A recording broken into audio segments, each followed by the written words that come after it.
Hello लोगोफोर, नोंथांमोननि गेजेराव आं आरो मोनसे गोदान भिडिअ लानानै फैलायबाय।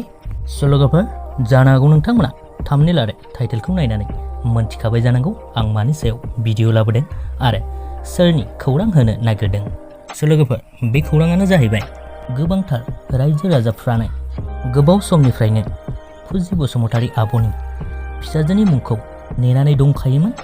दिनै बे नेनानै थानाय आरो नायनो लुबैनाय एबा मोनथिनो लुबैनाया बे भिडिअनि गेजेरजोंनो जाफुंसिगोन।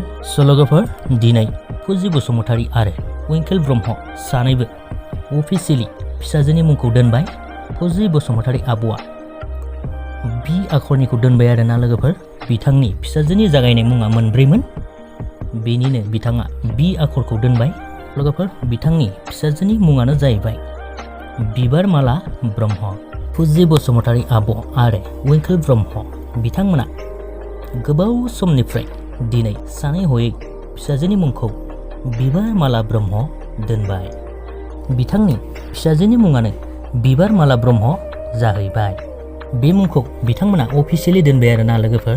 लोगोफोर, बिदिब्ला नोंथांमोना फुजि बसुमतारी आब'नि फिसाजोनि मुंखौ मोनथिनो लुबैनाया दिनै जाफुंबाय।